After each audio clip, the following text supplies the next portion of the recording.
Live. All right. Just gonna wait a moment or so. We should be going live any moment now. And yeah, welcome to our Q&A live stream. We have not done one of these in a little while here.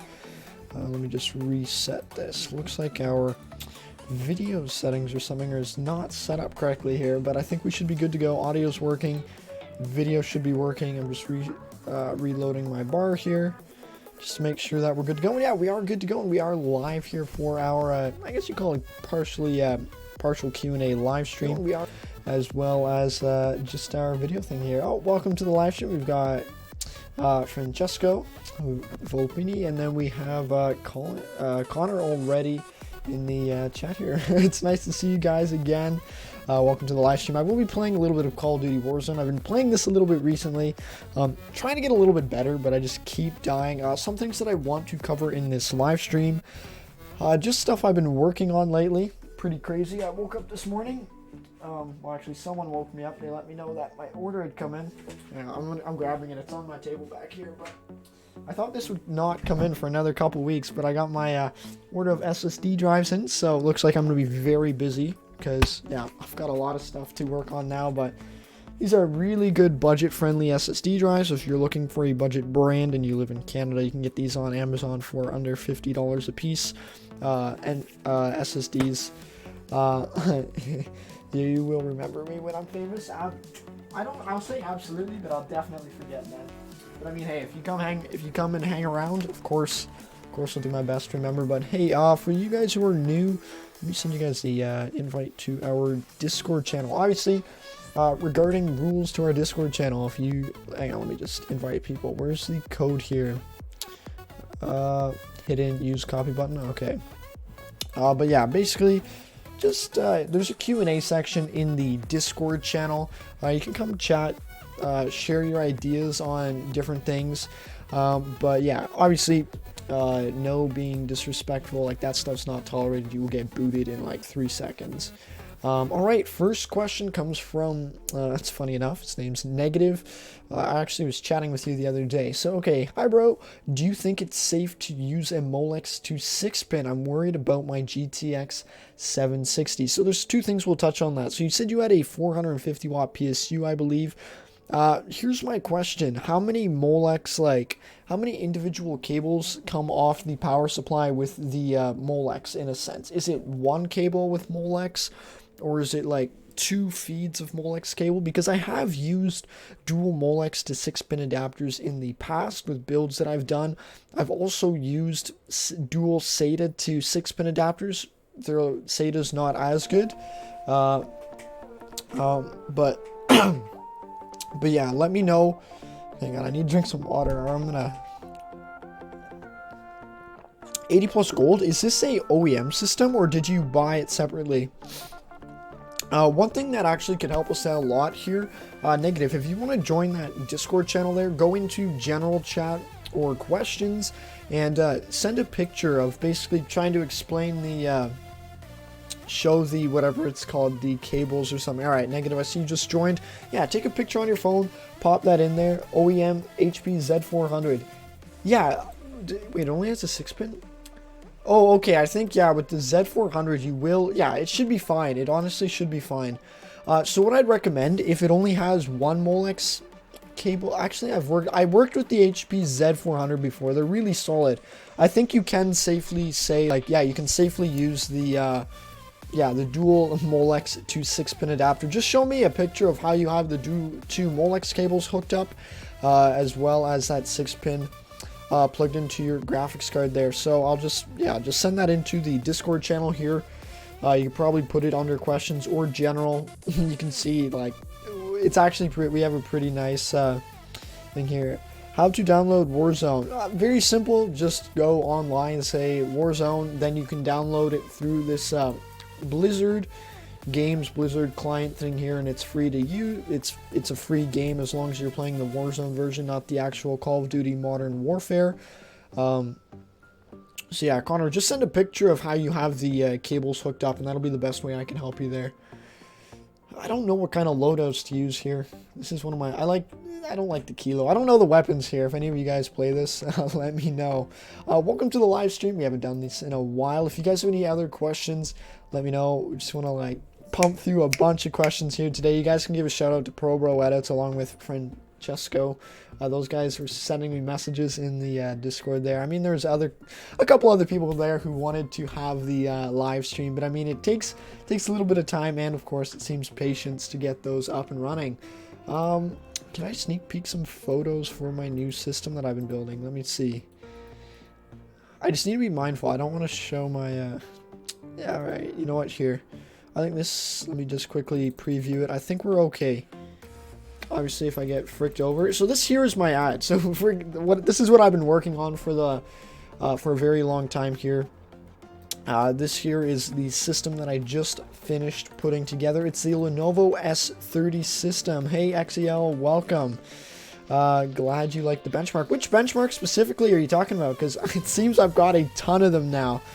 This is the system I am building I've built right now. I've got about 6 of them ready. I've got a ton more to work on. This is the Lenovo S30. This here supports the V2 CPUs because it has USB 3.0 ports. And yeah, Hotspur, I think this is the exact same kind of Lenovo S30 that you have. It supports the new BIOS. I didn't even bother updating the BIOS, but yeah, you can see we've got the E5 1620 V2, but this is what I'm using. Alright, Sam has a question here. The PC that I am currently using, I'll go over that in just a moment. It's a dual Xeon build. Yeah, this is the system that I'm currently working on. This is the video you guys would have seen yesterday. I made it for my ad. But yeah, this is the system that I have been working on. Let me just move that out of the way here quickly. Alright, let's see. Did we miss any questions? Yeah, Warzone, you can download it there as well. Let me check the general chat, see if Connor put any questions or sent any pictures. Alright, Connor, doesn't look like you have, so I can't really help you out there. But yeah, we are running, for our system here, we are running dual Xeons. Let me pull up the task manager here. It is going to be a little small to see, but if you squint with me here, you'll be able to see it just fine. We are running dual Xeon E5 2650 V2 CPUs. They're very decent budget, I'd say budget workstation CPUs. I am running them in dual configuration, so it works really well for 1080p 60 live streaming, as you can see here. A motherboard that I actually would recommend that you could pair this with. I did a build on it a while ago. I just never bought the case because cases, as you guys know, in the last while have gone up an insane amount. Hang on, let me quickly show you. I'm just going on my other screen here, pulling up dual X79. I just want to show you. Wow, that is really, really cheap. I might order one of these. You can see here, dual X79. It looks like the prices have dropped. Oh, US dollars. Come on, let's go back to Canadian dollars. Everything in US looks so cheap. Holy smokes. Guys, this chat's flying. But one of my favorite motherboards to work with is...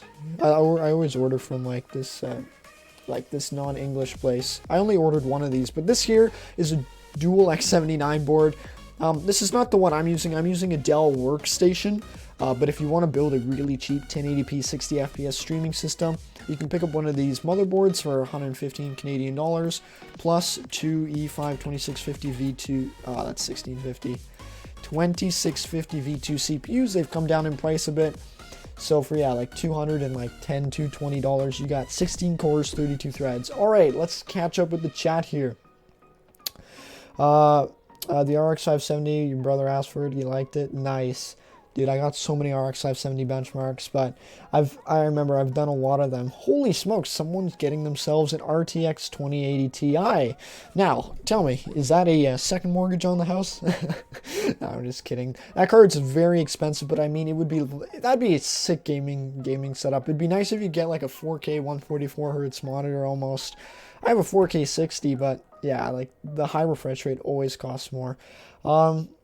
Let's see. You should do PC building / parts hunting vids. I could. Actually, it would have been interesting if I filmed buying all my Lenovo S30s. I still have to decide though whether it's appropriate or not to share. That's one thing. Like, I'm not doing it on a really tiny scale, if you know what I'm saying. But yeah, I definitely agree. It'd be fun to bring you guys along.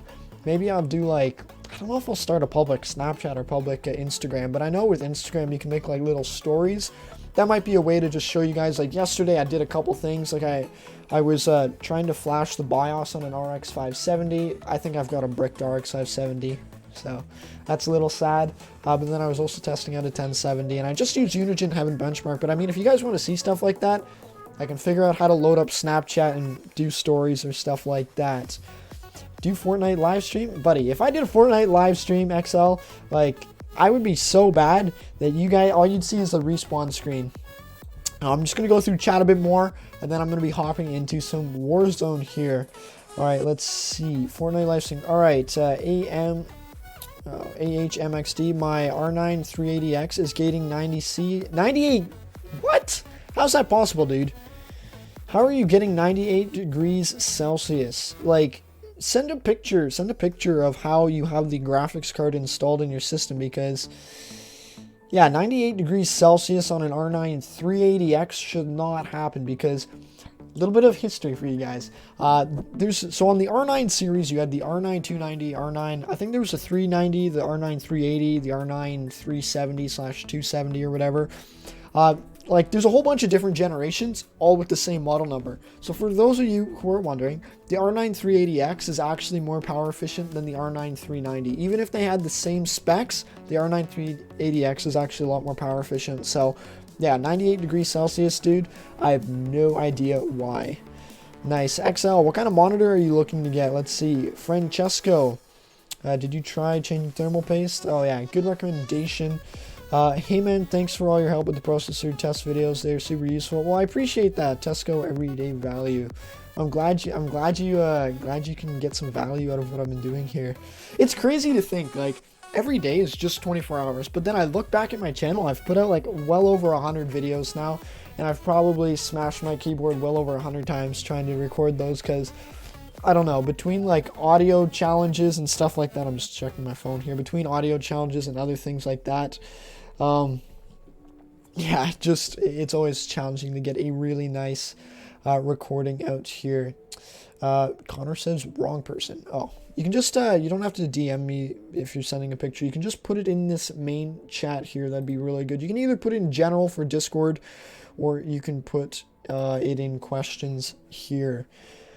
All right, all right, you already have the i9 9900K. Dude, that is a solid CPU. I think that's 8 cores, 16 threads with, like, you could do the 5 gigahertz overclock or something like that. I'm assuming it has hyper-threading, but you're waiting for your RTX to come in. Yeah, it's going to take a while for stuff to come in.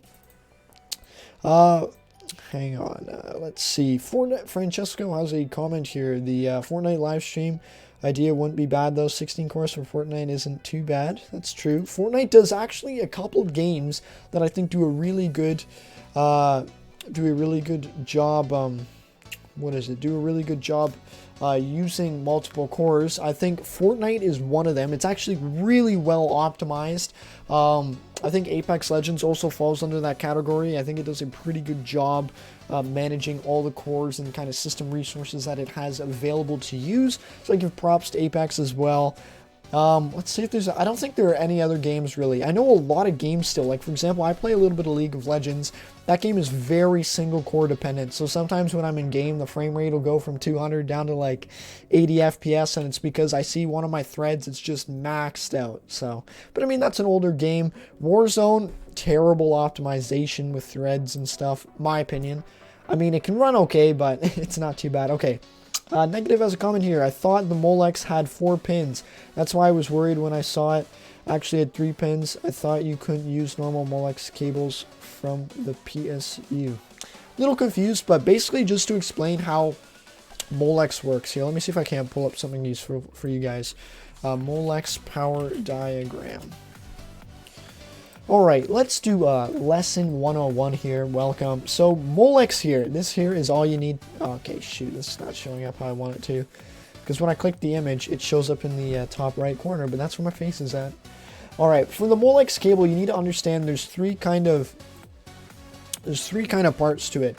You have your positive, which is, you have a 12 volt, you have 2 grounds, and a 5 volt. Your graphics card is only going to be using the 12 volt rail, and it also, I guess, with the adapter, it wants to make use of the 2 grounds. So that's why when you're using a Molex to PCIe adapter, almost every case, it's only going to be 3 cables from the Molex to that 6-pin adapter. And the cables that specifically you're going to be taking is, you're going to be taking that one 12-volt rail that is available, and then those 2 grounds just to help balance it out. I think a Molex can handle about maybe 25-30 watts max. That's why you need 2 of them, and it's not ideal. I think Molex has a better connectivity than SATA by far. A lot less likely to catch on fire is what I'm saying. But yeah, that should, hopefully this explains to you. It's just basic wiring and understanding, that, okay, the Molex cable, like the Molex was an old standard where you used to have those old hard drives that might, I don't know if they use 5 volt, but it's like, yeah, Molex, it supplies both 12 volt, 5 volt, and then you have the 2 grounds, 12 volt, the 12 volt ground, or the ground for that 12 volt, and then you have the 5 volt, and then the ground for that 5 volt there to close that circuit there. So yeah, you don't have to be as worried there. Yeah, biggest thing is, I would just test it out. The Z400 has a pretty decent 450 watt power supply. Let's see, Z400 power supply. Let's see if we can't see the cables here in images. Like, when I'm doing research, I just search it up and I hop right into the chat. I hop right into here to take a look at what we've got. Yeah, there is a Molex on there, I think. I just can't see it too well. There's one Molex there, 2 Molex. Oh yeah, there is 2 Molex. This is, no, is there? Ideally, when you are connecting wires and stuff, Francisco, I'm going to answer your question in a sec, but ideally when you are using like SATA to PCIe or Molex to PCIe adapters, you're going to want to have separate, like, what are they called, wires coming off the PSU. So for example, you might have, like, if I have like, let's say, my power supply, I'm going to have one, like, let's say, yeah, I want to have 2 separate Molex cables coming straight out of the power supply. I don't want it daisy chained, because then you're just going to be running more amperage through that main wire itself. I think most of the wires that are used in these power supplies are like 18 gauge, so that's like, I think it can handle like 15 amps or something like that. Or at least 10 amps, and 10 amps times 12 is like 120 watts. So theoretically, it should be okay. But the biggest thing where heat builds up is in that joint, and that's why you get fires and stuff. Because I have had experience where I have hooked up GPUs. This is a long time ago though. I have hooked up a GPU to like a Molex. No, I mean I hooked up I had one SATA connector, so it was like one wire that was daisy chained SATA connectors, and I hooked up 2 SATA to PCIe adapters or something, and then, like, I don't know, 3 months in, it burnt out because I daisy chained it, which meant I was running all this amperage through that one little 12 volt rail. So yeah, if ideally with your Z400 power supply, see if you can't split it between, like, okay, maybe I have one Molex coming off the power supply and then I have another wire with a Molex on it. Otherwise, you can just hook it up. Like the GTX 760, it's probably about 170, 180 watt TDP card. So it should be fine though. And the biggest thing is you do have that one solid 6-pin connector on there. So I'd feel okay running it like that. All right, Francesco, could you even imagine a quad E5 2699 V3 build? Should be hyper threaded. I don't know how that would run in Fortnite with all those cores. I mean, it probably would manage all right. If you are wondering for quad CPU configurations, like Intel does have, I think, a series of, like, I think CPUs that does support that. It's like the 4600 series. But the biggest thing of why it doesn't make a lot of sense is you have something called QPI links, I think. And most CPUs have like 3 or something. I don't even know what the technical term is for them, but it's kind of like when you have 2 CPUs connecting to each other, like they each put full bandwidth communicating to each other. As soon as you have 4 CPUs, like the bandwidth gets split between all of them, so it's generally a little bit more inefficient. A lot of applications can't manage all those cores as well. You also have to run like Windows Server as an operating system versus Windows 10, so it adds a little bit of complexity there. As you guys know, I just got recently this week, I was able to get my Intel Xeon E5 2640 V3 CPU. So I want to test that. I did pull out a whole bunch of DDR4 memory from where I had just some DDR4 memory and some old Intel, well, not old Intel builds, but found someone who was kind enough to be like, oh, I'm not using this DDR4 memory, so I brought it home. I'm gonna test it, and if it works, I'll pay him for all the memory, of course. But yeah, I'm gonna be trying different DDR4 memory. A little bit confused why I was having compatibility issues. Like, I ordered the $100 worth of memory from AliExpress, but that memory worked fine in the Ryzen system that I still have, that I never use, that I should sell because it's a waste of money just to have it sitting there. But yeah, in terms of like compatibility, I was a little confused why that DDR4 was not running well, but who knows. We're gonna be hopping into Warzone. If you guys have anything else you want to like chat about or cover here, let me know. Alright, I'm just checking Discord. We don't have anything else there at the moment, but yeah, we're just gonna be playing a little bit of Call of Duty Warzone. I will be reading the chat there, but yeah, we have not done a live stream in a while.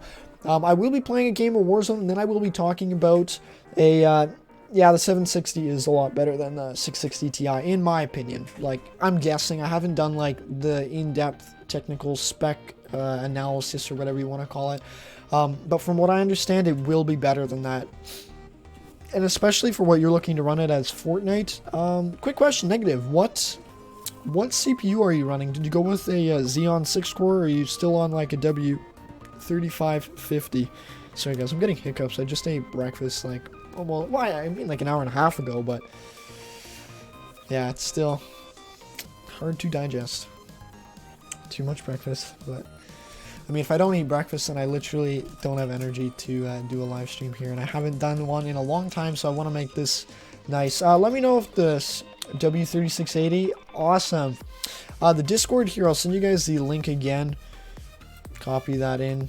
Let me know if this sends in here. This is my Discord channel here. Basically, you're more than welcome to join it. Just keep in mind, like, you can ask like a whole bunch of different questions there. We have a really nice community. Everyone is from YouTube and stuff. But the one thing that just keep in mind is, yeah, just be polite. Obviously, if you're rude, if you're swearing and stuff, you are going to get booted without any questions asked. So yeah, just keep it really nice and chill there. But yeah, if you also find like good PC part deals, you're more than welcome to pop them up, ask for a second opinion, because I know a lot of people are interested in that kind of stuff, especially in this community here. All right, what time is it there in, what's Aussie? No, it's here in Canada, dude. The time is 11 a.m. Here in Toronto, Canada, in my basement. Alright, Hotspur, Lenovo customer service. Dude, explain my Lenovo S30 and 580 fiasco is due to Sapphire Nitro OP ROM and UEFI BIOS. Then Sapphire customer service lady said the same. I'm getting a 1070. You know what? That's going to be a really solid option. Hotspur, did you end up getting the E5 2689? I don't remember. Also, I did test. I tried putting an E5 2689 into one of my Lenovo S30s without upgrading the power, without upgrading the, what is it called, the heatsink. And yeah, that is not a good idea. It runs damn loud and damn hot, and it's, yeah, it's not great. Australia, you're right. Wait, what? Right, you were not, dude, I'm not the Australian YouTuber. Sorry, man. Hate to break it to you. I'm a Canadian YouTuber here. That's why English is phenomenal. Alright, I'm going to be trying. Hopefully we can survive this Warzone game mode here a little bit. It is fun to play squads, but I mean, I don't have a lot of friends who play this game. A lot of them have pretty bad computers, so let's see. Yeah, Thomas, yeah, welcome to the live stream here. Yeah, the 1070 I think is one of the best value for money cards. Like, yes, it does cost quite a bit more than like an RX 570, but you can keep in mind that you do have 8 gigabytes of VRAM. It's very solid. You can play 1440p gaming no problem on a card like that. So you can easily run that for like 3 years, at least 3 years in my opinion. Like, it's not going anywhere soon. Guy Green, welcome to the stream. But yeah, I think the GTX 1070 is a really solid option. Like, yeah, I wouldn't look any further than that. Also, depending on prices where you live, you can always look at like the GTX 1660 Super as well, because I do know that is a pretty solid option. All right, this is like a hunting rifle. See how this will run here. But yeah, one thing I will be touching on later on at the yeah, closer to the end of the stream, is looking on AliExpress and some cheap NVMe drives. Something that I've been kind of spamming in our Discord channel is kind of looking at AliExpress. I know there is a very budget-friendly AliExpress SSD. I believe it's called. Here, I think I linked it. Let me find it for you guys. I think I had it pulled up the other day here. I have AliExpress open all the time. I find it's really good value on there. NVMe, SSD. Here, I'll link it in chat. I haven't bought from well, I ordered SSD drives from these guys, but I am waiting a long time for it to come in, which is kind of to be understandable, just because due to COVID, and it is coming from China, which is far away. This here is the link to that out. I can't link it in there, but basically it is the let me just pull it up on the stream and you guys can have a look. It's the Golden Fur NVMe SSD. They're not the fastest in the world. You get over 1 GB per second transfer speeds on them. So I'm thinking of ordering some of these for myself. Right now they're pretty cheap in Canadian dollars, 47.85 Canadian, and then I would like to pair this with something like this here. Either a like an all-in-one where you get 2 USB 3.0s, USB-C plus the NVMe slot, or I was going to just pair it with something like a PCIe to NVMe adapter like this. For my main system here, I do use a PCIe to NVMe adapter, and it works really well. That's what I'm running my Call of Duty Warzone off of. I have a Kingston 500 GB NVMe drive, and yeah, I love the NVMe drives. I think they're better than the SATA SSD drives, so yeah, I have no complaints there whatsoever. Guy Green, yes, I am using my same streaming setup here. Oh, wow, the chat's flying. Forgot, found a GTX 1050 Ti for 90 bucks and an RX 470 for 70. What would you choose? I personally would go with the RX 470 negative. I'm going down the chat, guys. It's just going to take a little bit of time. I personally would go with the RX 470. I think it does perform quite a bit better than the 1050 Ti. Doesn't use that much power either. So yeah, my personal preference, I would be going with the RX 470. One thing you do want to check though is, was it used by a GPU miner or not, and is there any artifacting? Besides that, like obviously you can't always know when you're buying the parts. Like Nvidia, you're probably never gonna have issues with artifacting and stuff. But I do think the RX 470 is much better value. You will get similar FPS in Fortnite to the 1050 Ti, but you can play like Warzone, for example, on that RX 470 a lot better than the 1050 Ti. Okay, moving down. What GPU am I using? I'm currently using a GTX 1080, but I mean, I've got it like at 60% or 70% power limit, but I mean, I've had it for a while, and yeah, I'm using a GTX 1080. Are you selling the unit you're streaming from? Currently, I'm not, Guy Green. I'm not. I only have gaming systems available. I just sold my last, or basically my only streaming option that I'd recommend for people. I think just a couple days ago to someone who wanted to, I think, game and stream GTA 5. GTA 5, I think I might buy that game actually. It's not too demanding, and I think there's a built-in game benchmark. But if you are looking to build a budget streaming system and you do have time to, like, you can wait for parts to come in. I mean, oh yeah, you just hopped on now. But here, I'm going to go on AliExpress and I'll see there's a motherboard and 2 CPUs that I may recommend. Obviously, I don't know how comfortable you guys are from buying from AliExpress in China, but yeah, I do like buying this motherboard here. It is the Dual X79 board here. It supports registered memory, and then pairing that with something like the E5 2650 V2 Xeons, you buy 2 of those. Yeah, like I'm showing you guys prices on like what I would buy if I were looking to buy something personally here. But yeah, I would like what? Let me do the math on that. So that's like 120 Canadian plus 140. Plus then you have to add memory. So for about 310 Canadian dollars, you can have the base of my streaming system here. Yes, you will have to go out and buy a power supply. Yes, you will have to go out and buy a case. But that dual X79 system will do really well here. Alright, Hotspur, yep, it's the E5 2689. It's supposed to revive any day now. But I'm seriously thinking of the... oh, your model's good for V2s? Well, then maybe. Okay, one quick way to check if it's good for V2s. Hotspur, does your Lenovo S30 have USB 2.0 ports in the front or USB 3.0 ports? Because the ones with 3.0 ports support the V2, I believe, and the ones with 2.0 ports do not. But yeah, let me know what you have there, Hotspur. Let's see. Moving down, I found a NVMe for €20, 128 with a heatsink. I'd recommend, Francesco, avoid 128 gigabyte NVMEs. They're going to be useless, honestly. You install one game and you can't do anything else. I think 240 or 256 is the sweet spot. You can install about 3 games on that safely, and it is really fast, snappy. You buy that PCIe adapter, and yeah, it fits into almost any system in there. FPS on with the RX 570 8GB, you should be getting about 75 to 90 FPS with a decent CPU. I think you have the i5, so okay, let's say about 75 FPS. Low to, I'd say medium, low to normal settings. That's what I like to play on. It looks really sharp. I see the guy there, but I don't want to shoot him. I don't want to shoot him because what if I miss, right? Then he knows exactly where I'm at and I'm screwed. But yeah, you can, Connor, you can definitely expect about 75 FPS. And because you have the 8GB model, you can crank those textures up, and yeah, your game's going to look phenomenal.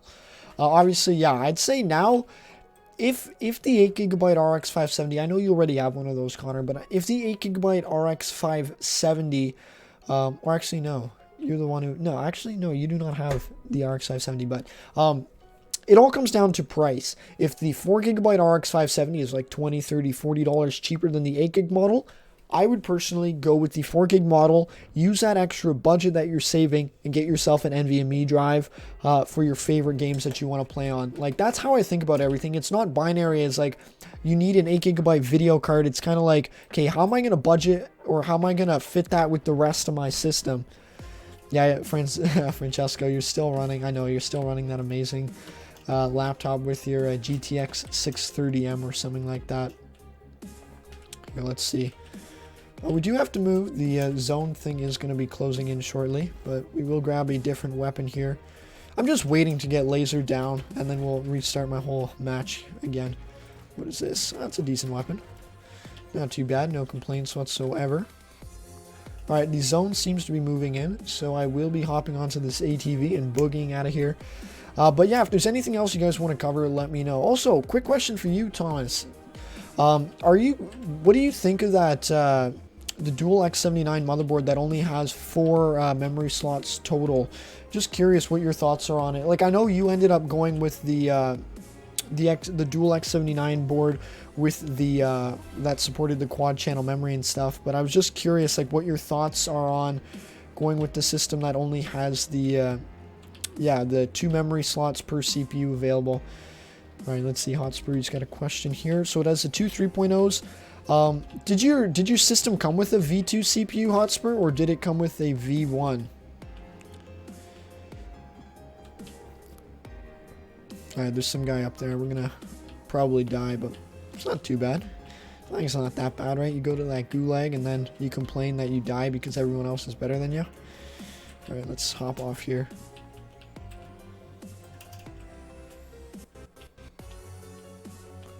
I know so. Oh shoot, there's a chopper in the air. All right, let's crawl here. I'm gonna keep reading chat. Okay, 2 3.0s. Also, he said it's a 2020 BIOS. You could get the E5 2690 V2 if you want to dump a bunch of cash. That is absolutely an option. Okay, Connor, I want to get the i7 3770K and water cool it. Let me see, and overclock it to 4.6 gigahertz, but I don't know. Yeah, it will work well with the RX 570, dude. Like,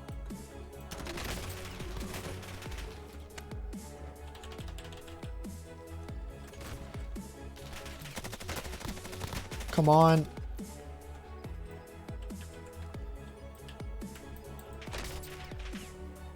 Incoming.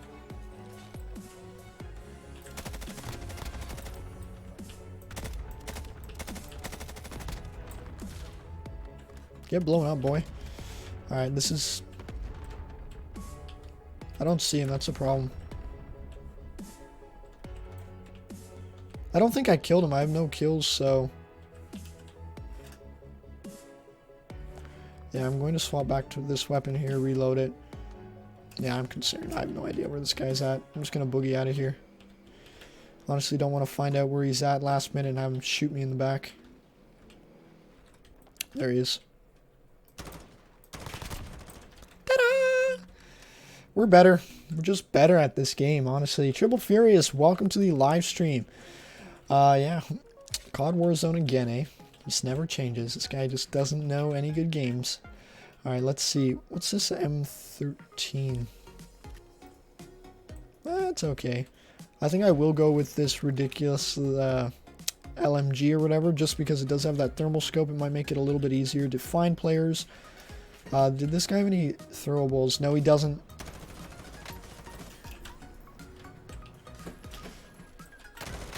Come on, come on! Oh my god, we're off to the gulag.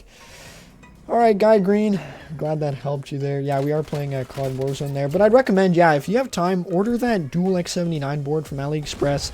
Get two E5 2650 V2s, 16, about 32 gig of RAM ideally, and you will have a very solid streaming backbone for a platform. He's coming there, I know it for sure.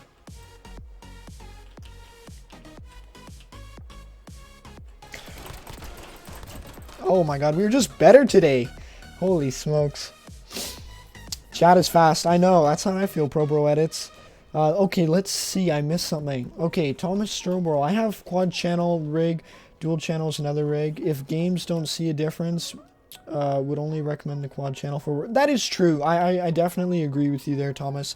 Because that is something that I was also doing a little bit of research myself when I was looking at that dual channel system versus the quad channel system, because it's kind of like, you think about it, quad channel is more like a luxury for a lot of systems, because for example that i7 3770K or whatever that that Connor was looking at, for example, like that only supports dual channel. Most of the like systems only support dual channel. So for example, you can get a kit of 1866 memory, that's really fast memory, run that dual channel and you will still get really good performance.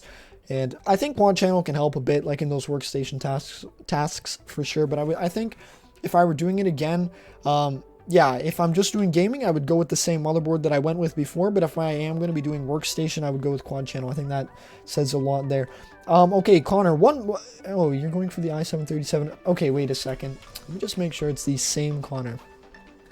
Connor, you're the one with the Z400, right? Let me just check. Connor, if you have the Z400, I would not upgrade to the i7-3770K. I'm thinking you're the one with the Z400. You can just confirm it in chat here. Oh my god, can we please just get some cover? You know what I'm saying? Like, why are we out in the open? We're getting shot from up there, I think. So frustrating. I'm just trying to play my game and I get shot out of air. Like, oh my god. Trying to play my game plus do chat and impossible. Oh, you're negative. Okay, Connor, what CPU are you running? Are you running that 3rd generation i5? I think Connor's running the 3rd gen i5. Negative's got the Z. It's just so many people in chat. Like, oh my god, how do we keep track of all this? But yeah, I think I already kind of covered the NVMe situation, but this is where if you are building a system, this is something I'd recommend for Negative or even Hotspur. I'd recommend this to you. I will open up the AliExpress stuff again, and I just want to cover that again, because I really do think you're the one with the i5. Yeah, is it the 3rd gen i5 or 4th gen? I think it's the 3rd gen, like i5 3470 or something like that. But yeah, I just want to go over this again. Like, I really do think getting a cheap budget NVMe SSD, yes, these are not as fast as Samsung, but they are cheap. They are budget. There's something that you can actually buy. Okay, it's a 3rd gen i5. What motherboard are you using, Connor? I'm just curious, because that'll determine whether or not you can overclock. Because if you can't overclock, I go with the Xeon option. If you can, then it doesn't matter whether you get the i7 one or not. But yeah, basically what I want to touch on here is kind of like going with a really cheap budget NVMe option isn't like I think it's actually the play right now. If you want to call this PC metas or whatever, you can. I think going with a budget NVMe drive is kind of the way I would be going, just because like these newer games like Call of Duty Warzone, they read and write a lot on the disk here. Like, obviously we're not in game, but when I was in game, like I do know on my normal SATA SSD drives, like when I've got Warzone running, it maxes out at 100%. not 100% like we're writing and reading at 500 megabytes per second, but it's like the access, I think it's called IOPS, or the input outputs to the drive itself, like that gets maxed out, and that's the bottleneck. That's where, basically, I'm going to say it 100 times until one of you guys actually does this. That's where I would say, okay, I'm going to pay maybe $6, get this dual NVMe thing adapter, and then I will buy like a 256 gigabyte NVMe drive. They're on sale right now for another little while, probably like 30 euros, 50 Canadian dollars. And you can install like 2 or 3 of your favorite games on that, and it'll really, like, yeah, in my opinion, it makes a huge difference on game load times. And yeah, it's a snappy drive to have. And that, yeah, I recommend that. That's basically what I want to cover here. Oh boy, chat's flying again. Okay, Trimble Furious, even with X5670 or a W3680 would be better than i5. That is, I agree with that, like especially the 3rd gen i5. How do you check your motherboard on PC? Well, okay, there's 2 kind of ways to go about this, Connor. First one, wait, did you say you had like a Z210 or something, or 220? I don't know. First things first, are you using an OEM system, or is this a custom built computer here? I should set up a donation? Dude, I will eventually. I'm sorry, dude. It looks like you're just gonna have to hold on to your money.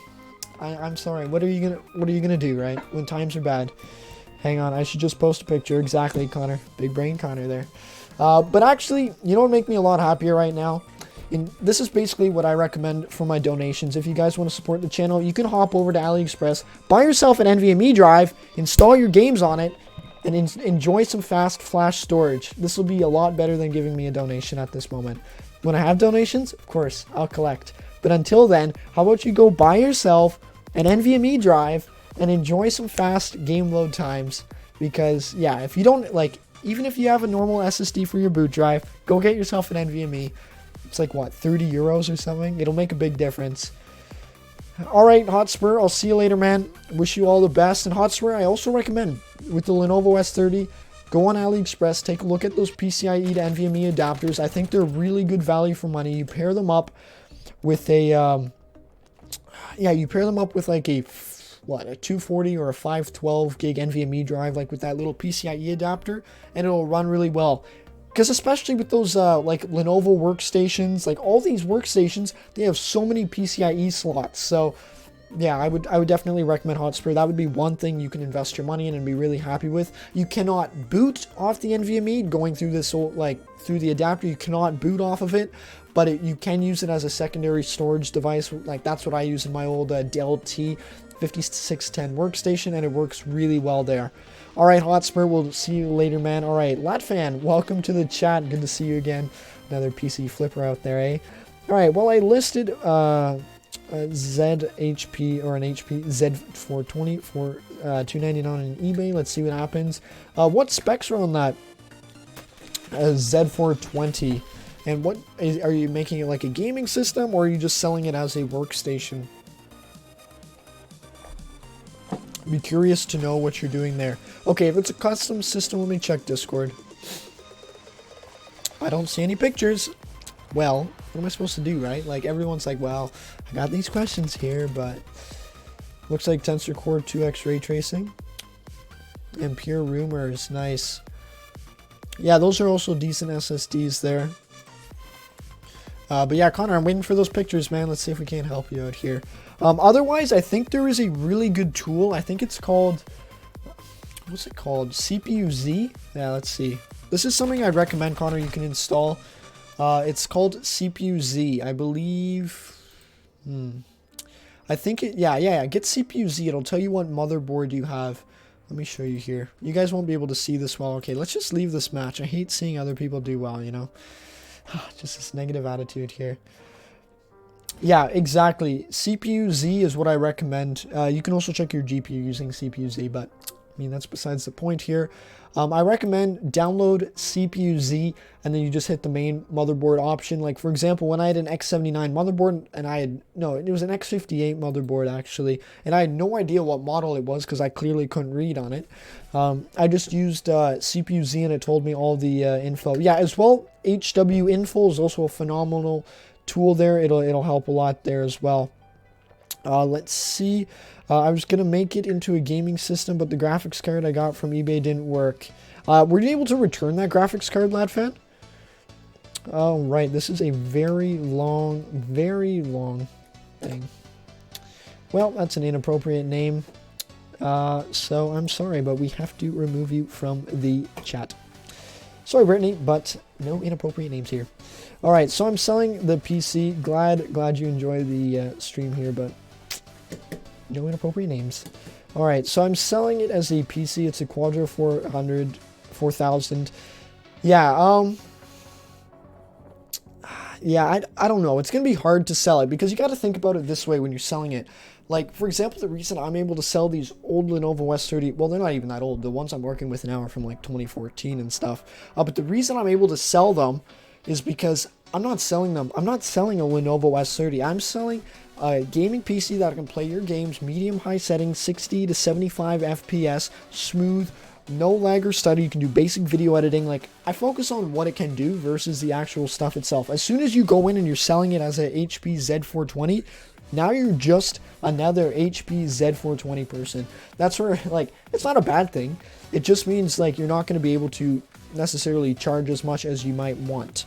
Because now you're just like anyone else. Because, for example, if I'm shopping now for an HP Z420 and I see you're listing for $300 US, I'm going to be like, well, there's that one for $300 US, but why don't I just buy the one for $200 US if I find one? Like, there's not going to be any difference there. Like, a lot of stuff that I do, like with these systems, I guess I just mentioned, I focus them on gaming systems. I mean, you were doing the right thing there. You were looking at setting it up for a gaming system as well. Unfortunately, that RX 470 was, Dunzerino. But I would almost say, like, while it's listed on eBay, you can leave it up like that. There's no problems doing that. Hopefully you took good photos, because photos, man, they make all the difference. Okay, this is pissing me off. Hang on. How do we do this here? I'm sorry. Well, I just want that removed from my chat completely. No inappropriate names. It just pisses me off. But yeah, it's like, you can leave it, like, there's no problem having something listed up for sale at all. I would just leave it up there. But LadFan, like, I mean, you know how to get good GPU deals. You watch your listings and stuff. I would look, see if you can't find, like, another RX 570, maybe RX 470, GTX 970, and grab one of those. Also, things that I recommend having on hand if you're working with workstations. I'll go grab them quickly. There's some adapters.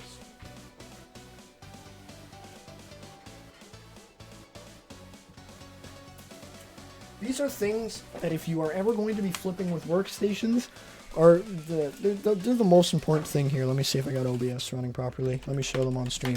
This here is a 6 to 8 pin PCIe adapter. Let me bring it up really close. So you can see there's 3 12-volt rails, and then you have 5 or another, I guess, 3 grounds coming off of it. You can't see this well. But you know it's a PCIe. This is just a 6+2 adapter here. And I use these for the workstations because they have good power supplies. You get a lot of amperage on that 12-volt rail. And I always check HP Z420. I have no problem using a 6 to 8 pin adapter. You're not going to be able to pull more than 75 watts. But because it is a very good power supply, I have no problem hooking this up with like an RX 570 that uses maybe about 150 watts max there. As well, my second favorite adapter, actually my most favorite adapter for like these Lenovo S30s, is a dual 6-pin to 8-pin adapter. You can get these. I ordered like 25 of these on AliExpress. They're going to take a ridiculous amount of time to come in. I have a couple of these left, unfortunately. I wish I had like a bucket of these. Like, if I had 80 pieces, but I don't want to spend $300 on adapters. So it's 2 6-pin to 8-pin adapter, one of my favorites for setting up with these workstations here. Also, please make sure if you are buying these adapters, you need to understand your wiring. Understand that if you're doing a 6 to 8-pin adapter, that if it's a PCIe 8-pin adapter, there's only going to be 3 12-volt positives and 5 negatives. That's stuff you need to understand. Otherwise, I've ordered adapters, and it's like a 6-pin to 8-pin, but the 8-pin's for CPU, which is EPS power. Big difference there. So you need to watch your listings, and I have a hard time finding my stuff for that. Okay, uploaded a picture from Connor. Awesome. Let's see if we... All right, we're going to follow up here with Connor. Wow, it's the RGB King. Okay, interesting. I have no idea what motherboard that is.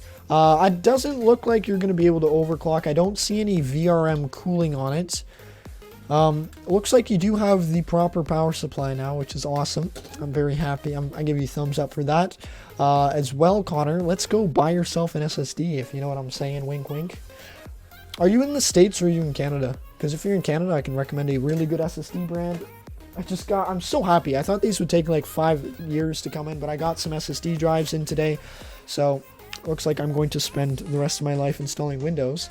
But if you're in Canada, I got some great recommendations. If you're in the States, I just look at whatever's cheapest, honestly. But I would definitely get yourself a 240 gig SATA SSD. You have a very nice, clean build. Like, oh, UK is not too bad. You can order from AliExpress. But yeah, I would definitely get yourself like a 240 gigabyte SSD. You can just get a SATA SSD. It'll work perfectly fine. Install Windows on that. I don't know if that's an SSHD. Okay, it's a 320 mechanical hard drive there, which is pretty slow, unfortunately. But yeah, I'm happy for you, man. You got your proper power supply now, it looks like. But yeah, with this motherboard, I don't see any like VRM cooling, which is very important if you want to get that i7-3770K overclocked heavily. So my recommendation for you, Connor, would be to go, I guess be Connor, right, from the UK. But my recommendation for you would to be go out on probably AliExpress, or if you can find a local listing, but I'd be looking for the E3, okay, I can't type, E3-1230 V2. I think this is going to be your best bet, Connor, with your build, is to go out buy one of these Xeon's E3-1230 V2s. I'm looking at everything in Canadian dollars, so I understand what I'm looking at. Okay, you do have 2 drives. I guess one of them is mounted in the proper drive bay and the other is on like that SSD mount there. Okay, Ladfan, E5-1620 is the CPU. Forgot about that, I agree. I just put it up while I wait for another graphics card on GTX 970 on auction, 50 bucks. Should be coming in a week. That's awesome, dude. I need to blow my nose, but yeah, that's awesome. But yeah, like, you'll have a lot better chance of selling it once you've upgraded that there. But yeah, Connor, I can tell you right now, the thing that'll make the biggest difference after the CPU upgrade is getting that NVMe drive. You won't even, I don't think you need a new CPU cooler if you're going with the E3-1230 V2. Like, it looks like a pretty garbage cooler. It looks like a pretty bad cooler, but I mean, it shouldn't be too bad. All right, let's see. Thomas has a comment here. Tried overclocking i7-4770K on naked VRM like that years ago, and it didn't go well. Yeah, like, this is the thing, like, even on AliExpress, let me show you what like, whenever I look for a motherboard, like, for example, I was looking at this older generation of motherboard. I was going to pair it with a 8-core CPU for 50 bucks. It's a really cheap pairing. It does draw, like, about 1,000,000 watts. But when you're looking at like motherboards, for example, like this is the different, these are 2 motherboard options, but there's one that I would always go over the other ones. So for example, this motherboard here, you can see, yeah, like the VRMs, they're all naked here. These are like little chippy things. I don't even know. I'm not technical here, but I do understand stuff. But yeah, like this here's the power delivery, and this gets really hot when you are running your like 8-core CPUs. Obviously, you're not using the same generation, but this still applies.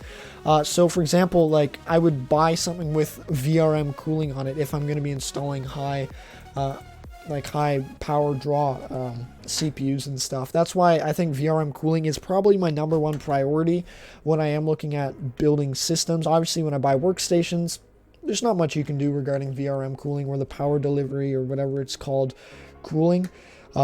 Like, you just get what you get, and it's kind of like the S30s. I used to put 8-core CPUs in them. Now I'm like on Sandy Bridge, but now I'm kind of hesitant on doing that. I'm just waiting for some Dell T3600s to magically show up for cheap. And then I'll put them in that. But yeah, VRM cooling is the most important. But yeah, you have a really nice clean build there. Why can you remove the GPU? Of course you can remove the GPU. There's no need. I guess you want to read the model tag, but based off what I'm looking at here, Connor, yeah, your best bet, first buy that CPU. You might not need to upgrade the cooler. There's probably an option inside your BIOS where you can adjust your fan speeds, keep everything nice, cool, under that 80-degree mark, and you won't have any problems there. But yeah, basically in terms of upgrades, what I would first go for, buy that Xeon E3-1230 V2. Then I would go out and buy a 240 gigabyte SSD, SATA SSD. It doesn't need to be the best model in the world. Just get yourself an SSD, load Windows on it, move all your files and whatever. That'll make the second biggest difference there after the CPU. And then you can look at getting another cooler. But that's the order I would go. No cooler versus cooler can make a difference of 30 degrees. Yeah, that's true. For VRM cooling, you definitely need even like a little piece of metal on there makes all the difference because, yeah, it basically does. It's kind of like you have a warm hand, but if you put your hand on like your basement floor, like you can feel how cold it is. Like, yeah, it's kind of the same way. Having like a cooler makes a big difference. Okay, do 128 gigabyte NVMe SSDs have cache chip? I don't know. Honestly, Francesco, I don't know. All I know is they're really fast. I assume they do. I think it just has to do with memory. So there's MLC, which is there's like SLC, single level cell, multi-level cell, triple level cell, and quad level cell or something like that. You can search up SSDs and whatever like that. Like I know some of these Chinese SSDs, some people say they're garbage because they don't have caches. I don't know. I've been buying these Kingdian SSDs for a long time. I've always had a very good experience with them. My brother uses one. I use a very similar brand one in my build here. Never had a problem. They've all worked really well. I had one Sunbow SSD that I use as my test drive that kind of pissed me off. So, yeah, overall, I think the NVMe drives, like, if you just get something with a ton of reviews, like, it should be fine. I don't know if it has a cache or not. I would assume it does. All right, should I buy an SSD, then put my games on it, or keep my games on OS? I don't know, Connor. It really depends what your favorite games are. If you're getting that 240 gigabyte SSD, which I recommend, that's the smallest size I would ever get. Like, I'm not just saying that. It's like, that's what I buy and that's what I sell here. You can see serial number. I don't know how to show this, but it doesn't matter. This is 240 gig SSD. You're going to have about 150, 170 gigabytes free after that ridiculously large Windows install. So you can probably install about one of your favorite games on that SSD. Then, yes, I would keep everything else on that 1 terabyte drive. But yeah, then I would re-download everything onto that drive there, or you can move it. I don't know. I've never moved files like that. Like, I know a lot about computer stuff, but then there's gaps in my knowledge. Like, I don't know about transferring games between drives. I know it's a silly question, and it's probably doable. I just don't know. So I don't tell people that I know. I'm just like, well, I don't know, man. You got to research it. But yeah, I recommend, first things first, Connor, get yourself that CPU. It'll make the biggest difference. Then get the SSD. And then if you find the CPU temps are too hot, you can check those in MSI Afterburner. Then I would get yourself that CPU cooler upgrade. All right, we are coming close to that 1 hour mark on the live stream here. If there's anything else I can cover for you guys, let me know. Otherwise, you can always reach me in the Discord channel. It takes me a while to get back to some of you guys. But yeah, Connor is a motherboard guy. Let's see, just answering the questions there, but yeah, I think we pretty much covered everything here. Okay, I might get a 4 terabyte Samsung. 4 terabyte? Oh my god. Connor, this is where we must figure out how we're going to budget this. Like, that's expensive, and I don't think you need 4 terabytes SSD storage. I don't know. I'm a budget guy. I like to go budget. You can even get yourself a 500 gigabyte SSD. Like, I don't know. What I'd recommend, if you want fast storage, get like, let me see your motherboard again. Your motherboard might not have that open slot. Yeah, I don't know if it has a slot to put a PCIe NVMe in there. No budget equals death. I mean, yes, that is true. But I would say, okay, if you want to get something that's properly sized, get yourself a 500 gig or a 480 gigabyte SSD. Like, for example, myself, I had the option of going 1 terabyte. I didn't want to, so I just went with a 480 gigabyte SSD. Once formatted in Windows, it shows up as 447 gigs. And once you install Windows, you have about 380 gigabytes of storage remaining to use. And I don't know. Here, I'll show you my drives. I haven't used much of my storage at all. Like, you can see here, I have Warzone and maybe another something installed on my Kingston NVMe drive. And then I have my local disk where I have 300 gigs free. So I pretty much have nothing installed on there, except maybe like League of Legends. I don't know. I think we pretty much covered everything here. But yeah, Connor, you can get a 500 gigabyte SSD. That should be plenty for what you want to do. And then of course, if you have like an extra PCIe slot somewhere underneath your GPU, you can maybe get yourself an NVMe drive. Like, that's always a really fast storage solution. But the nice thing with the SSD drives is you can take them from build to build to build. They're not something like memory or CPU that's locked into that platform. So that is one thing to also consider, is that storage is movable. So I always, like, this is why I'm stressing today, like, storage is actually a big part of the build. It's also an expensive part of the build, but I think it's also the most important, because it's kind of like, if you're running a mechanical drive on $1,000 system, like, obviously most of you guys aren't, but it's like you're bottlenecking yourself there a lot. And it's like, yeah, mechanical drives are good, but now with these newer kind of games that are coming out, like I know Call of Duty Warzone, it keeps reading and writing on that disk. So I would always look at getting either an SSD or an NVMe. And it's like, I don't believe in mechanical hard drives as your OS drive. That's why I've never sold a system. I sold one. That was my first ever system a long time ago. But after that, I at least had 128 gig SSDs. Then as soon as the 240s got cheap enough, I always put a 240 gig SSD as my boot drive. Yes, it costs more, but I'm not going to sell something that has a decent CPU, decent motherboard, decent RAM, decent GPU, and then miss out on the part that makes everything snappy. I think I pretty much covered everything there. Okay, I mean, I will get a 1 terabyte SSD, put OS on. No, Connor, I think you really want, okay, let's see, Thomas, 1 terabyte SSD is good for 15 games. That's true. That is very true. Thomas has a very good point. 1 terabyte SSD should be plenty in size, but Connor, the whole point with the SSD drive is you want it as your boot drive. Something that I was also considering is that maybe you get yourself a 240 gigabyte SSD for your OS, or maybe even I'd say about a 240 gig SSD for your OS, but then have a separate drive as your game drive. Because one thing with the drives is kind of like, the more applications you have reading and writing at one time, like, the slower the drive performance gets. It's kind of like a bottleneck. Think about it on the highway. If you're merging 3 lanes down to 2 lanes and there's not a lot of cars, traffic still keeps moving fast. But if you're merging from 3 to 2 and all the lanes are packed, like where you have like 3 applications trying to write but you can only manage 2, then then everything slows right down. You go from maybe writing at 40 to 50 megabytes per second all the way down to like 1, 4, 5 megabytes per second. It's really bad.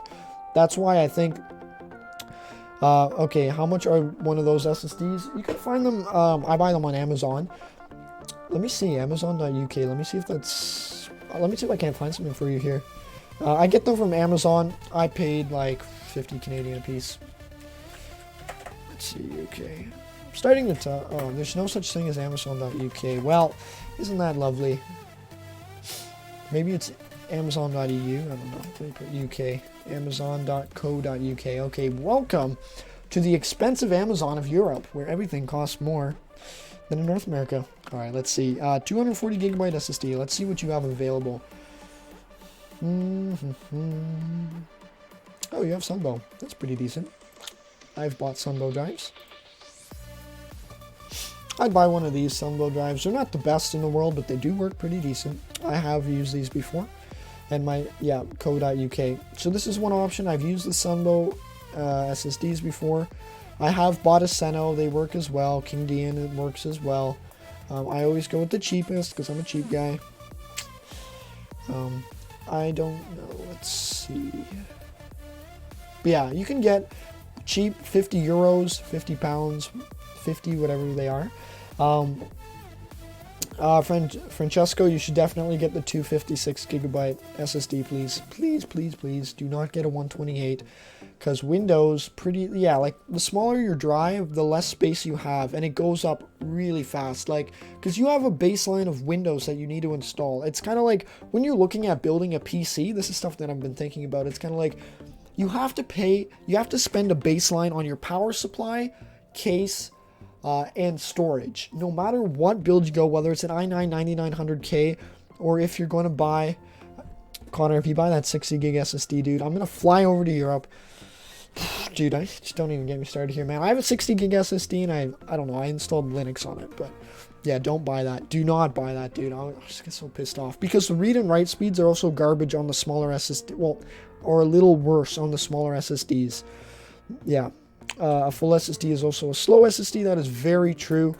Just because you don't have the ability, like the SSD, like kind of as I mentioned these kind of words, SLC, TLC, QLC, MLC, like those are stages of the SSD.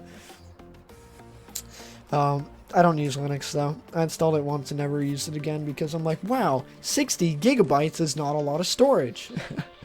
Because it really isn't. But yeah, it's kind of like, I'd say about a 480 gigabyte SSD is probably what you want to go. You can get a Sunbow, you can get a main brand, it doesn't matter to me. I'm happy with the Sunbow performance. They're not, like, I've had bad experience with one of them out of like 25 drives. But I mean, I'll still buy them again because the price is right. Are they as good as a Samsung? Maybe, maybe not. I don't know. Like, the Samsung will obviously be better, but let's just see how much a Samsung drive costs. All right, let's see. Samsung. They don't give me a price here. Oh, okay. You can pay 100 euros or 100 pounds if you want for a 250. But yeah, I think these Sunbow drives are the best value for money, honestly. So I would probably pay the 48 pounds. I don't even think you'll get charged tax, by the way, just because it's from China. I don't know. But yeah, I like these Sunbow drives. All right, we're going to have to wrap up our stream here. We're just after that 1 hour point. We had a really nice stream. It was nice doing this again. I'm probably not going to stream tomorrow. Yeah, it's a little sad that no stream tomorrow, but I mean, I did one today, so we're covering. It's a checkbox right there. Let's see if anyone else has any more comments here. Let me see if there's anything else I can cover for you guys or if I missed anything. But yeah, Connor, the whole point of the SSD drive is that it has really fast random read and write access times compared to the normal HDD. So that's where it's kind of like, that's why you want to have an SSD as your boot drive. Because when I sell my computers, I put a 240 gigabyte SSD as my boot drive. And then I have 500 gigabytes of that mechanical slow storage. It's consistent, it works, that slow HDD storage, but your OS will be a lot, like almost 10 times snappier with the SSD. I think we're going to pretty much wrap it out there. All right, let's see. I played Battlefield 1 and put it in low graphics, and it does 60 FPS Ultra. Yeah, that's because your CPU is running at 100%, Connor. Once you get that CPU upgraded to the Xeon E3 1230 V2, trust me, man, your games will run a lot better. Let's see. We do eBay let's say eBay UK. Maybe there's something here. E3 1230 V2. I'm just seeing if there's something that'll ship faster to you. These are expensive. It doesn't matter though. If you want it sooner or later, you can always just order one of these E3 1230 V2s, or you can go on AliExpress and get them for cheaper. I mean, there's no right answer because there's time and money, and it's like maybe you'll pay an extra. Like, I know once when I was ordering stuff from China back, I don't know, maybe a year and a while ago, I paid like $80 shipping because, yeah, I wanted it in 2 weeks instead of waiting like 5 weeks for my stuff, and it made sense for me. So yeah, those are kind of options. If there's anything else I can answer for you guys, this is like your last call here. And then I'm going to have to sign off. Obviously, we do have that Discord channel available. You're more than welcome to come chat with our community and stuff. Yeah, let's see. Only 40 pounds. Yeah, that's fine. Yeah, you can. I would definitely order that then, Connor. It should come in sooner than later. And yeah, when you're doing that, any advice for that? No, you just take the CPU cooler off. You pop the other CPU out. You be very careful with those pins. Don't bust up those pins, man, because that'll ruin everything. You do it very carefully. Okay, if you're not familiar with CPUs, don't worry if you touch the bottom pin, like the bottom contact of the CPU, the gold shiny part. Ideally, you don't touch it, but if you do, don't freak out. Like, it's not the end of the world. Like, the stuff is a little bit more robust than you would think, or a little bit more durable. Like, obviously, that doesn't mean you shouldn't be, like, disrespectful or careless about it, because I have knocked chips off graphics cards before and lost money. But basically what I'm saying is, like, all you'll do, unplug the power, lay your PC flat, pop off your Intel stock cooler there. Yeah, you'll pop it off, unplug the fan header, take that off, and then carefully well, you just unlatch the CPU, grab it by the side. Make sure you've got a good grip on that CPU when you're taking it out, because if you drop it on those pins, you're a dead man. You'll be so mad at yourself. Just, yeah, pull it out, take it out, put it to the side somewhere, and then immediately go grab your new CPU carefully. Don't drop it like I have, and just place it in the pin. There will be a little arrow. I think they only go in one way on those motherboards, but there should be a little arrow that says put it in this way, and just match the arrow up and drop it in there. Yeah, Thomas has a good point. And let me tell you a story. Like, I didn't bend pins, but I swapped CPUs once, and there was a tiny piece of dust that fell on one of the CPU pins, and it was a nightmare because someone bought the system from me, and it's like, well, I installed the new,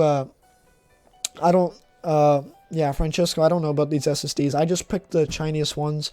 I mean, you read the reviews. If they're good, you can buy it. If they're not, I won't. I just buy the one with the most reviews and is the cheapest. That's kind of how I look at it. But it's like, yeah, I had one tiny piece of dust over like one of the pins, and it stopped like my triple channel memory from working. It caused so many problems. The guy brought the system back. This was a T5500. It weighs like 50 pounds, and he was taking transit. I felt bad. I felt really bad for him, so I gave him a free RAID card. I think it was like a $100 RAID card, but I had it lying around, and I kind of borrowed it from one of the other systems I was using just because I felt really bad for it. But then I took it home. I swapped it out with another one of the thing. It was, I don't know, the T5500 has like one motherboard, one CPU, but then it has a riser. So I swapped the riser that had the other CPU on it. Then I took it off, and I'm like, oh my god, this one piece of dust blocking one pin ruined everything pretty much. So I took it off, and it worked fine after that. But yeah, like, Connor, you just take a deep breath, man. It's not that hard to swap. It's not that hard to swap CPUs. I've done it for a very long time as well. You can order in like some Arctic Silver thermal paste if you want. The biggest thing, again, for CPU temperature and performance, it's going to be having the bigger CPU cooler will make a bigger difference than having the best thermal compound application. Worst case, use toothpaste. Like, there's so many options there. All right, I think we're going to wrap everything up here. Francesco, yeah, you can just check what SSDs are available, just check pricing, check reviews, and then you can just make a decision there. But I mean, at this point, Francesco, like, you still have your old laptop, so maybe order in, like, yeah, put more money towards getting your CPU, motherboard, RAM, and then you can even, yeah, and then just get like a 240 gig SSD. But all right, what do I do for my cooler? Is one of those clips is really awkward. I think all you do is you just turn them. You just turn all the clips to the right. Worst case, you just pull it out. I don't know if that's the right way to do it or not. I have used those Intel stock cooler clips. The biggest thing is you've got to make sure they lock. There's a little lock on it. You just got to make sure that's turned properly, and it should come out easier. But yeah, you will have to apply a bit of pressure to pop that thing off. Let me see if there's a cooler I'd recommend. All right, we're going back to the UK. Amazon. Amazon.co.uk. I'm getting tired, guys. All right, let's see.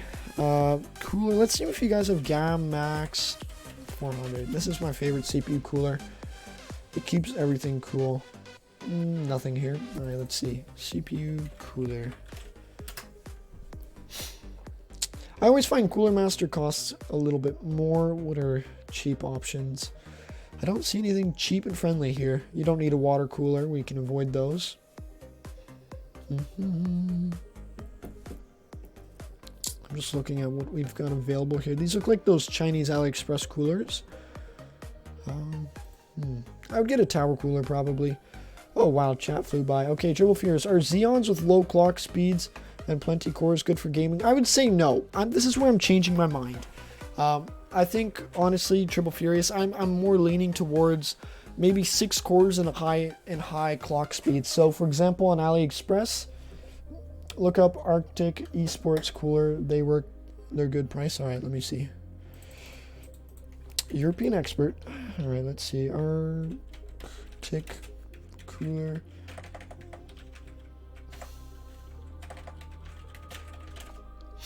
Arctic. I can't. Let me just copy paste this. Arctic Esports cooler. They're decently priced. All right, let's see. Looks like I put it in wrong, but let's see. Arctic cooler, CPU cooler. Just change how we type it in here. Looks like the water coolers are... Alright, this looks okay here. It's a decent price on a cooler. Yeah, I'm not too familiar with the European options for CPU coolers. Honestly, if you don't need you absolutely do not need a water cooler. I would probably not get one, but let's see. Tower CPU cooler. See if I can't find anything here. But yeah, I'm now leaning towards higher clock speed and 6 cores minimum. So for example, Thomas has a really good build, and I'm starting to appreciate how he went about building his system. For example, he has dual E5 2667 V2s, I think, which clock all the way up like to 3.3 gigahertz. They probably have like an all-core turbo at 3.5, 3.6, I think. Maybe you can actually let me know what the all-core turbo is, Thomas. I'd be curious to know. But yeah, Connor, you can just have a look through here. Otherwise, maybe just get an AIO cooler. I'm not too sure. I'm not too familiar with the European markets there, unfortunately. But yeah, one more thing I want to show you guys on AliExpress that I was thinking about as a CPU option is the E5 1650. I can't type clearly, and then I'm gonna have to sign off very shortly. But yeah, wow, that is cheap. The E5 1650 has dropped a lot in price. 3.6 gigahertz all-core turbo. That's pretty decent. Look at Discord. Let me see.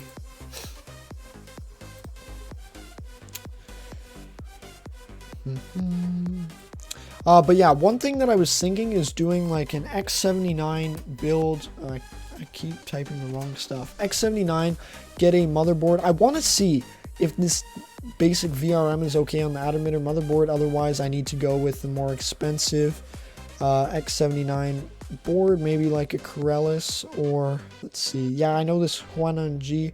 You mentioned it supports quad channel memory, Thomas, so maybe, yeah, I was considering this. It's kind of like for 160 Canadian dollars, you can get quad channel memory, decent VRM cooling, has the NVMe slots there, and you can overclock this, I think, because you can't change voltages and stuff. You can get about 3.8 gigahertz across all 6 cores, 12 threads consistently there.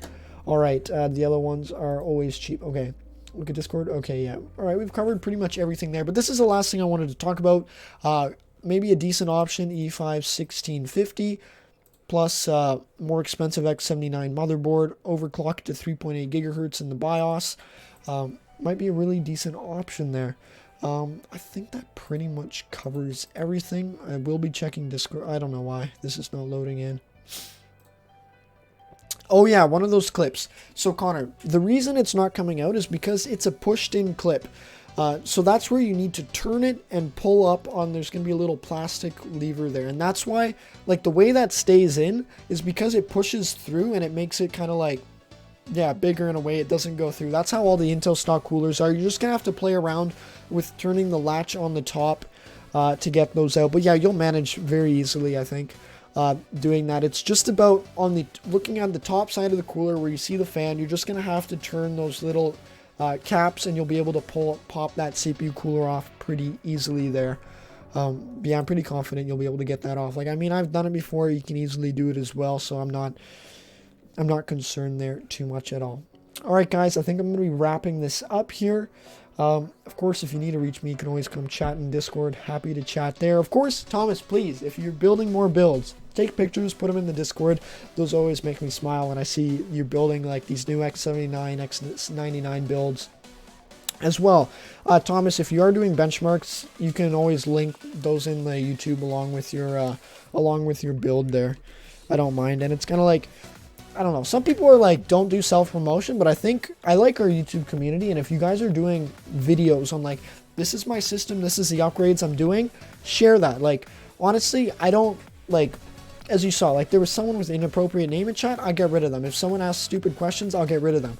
But, like, in this community, it's kind of like, if you're building a build and you want to share how it's going, you can share it. I'm not going to be like, oh, I'm removing this because it's only my Discord channel, because it's not, honestly. Like, the only reason why my Discord channel is interesting is because we have all these people who are interested in the same kind of thing. Everyone wants to build the best value for money Xeon based system, because we don't necessarily have $3 million to spend on a brand new i7. Like, I mean, we have people who build the high-end gaming systems here. Like, Thomas, you have a nice high-end gaming system. I know there's a couple other people looking at, like, oh yeah, that's a good option. Connor, you can get that link from Discord there, but it's kind of like, yeah, that, oh my god, that's got 4 heat pipes. Yeah, that'll easily keep those 8 cores nice, cool, and quiet. But yeah, if you're building a system and you want to document or you want to share something on the Discord, do it. Like, worst case scenario, like if it's really like something's wrong, I'll send you a message or I'll just remove it. But like, I'm probably not going to, because like, I mean,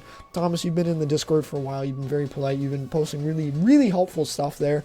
And I mean, hey Connor, like, if you want to, I don't know, just say something in the community or something, like, go into questions. You can type whatever you want, like, regarded to, like, questions for PCs, or it's like, oh, today I'm looking at this or that. Like, you, like, in this Discord channel, you can share that kind of stuff and just exchange ideas with people.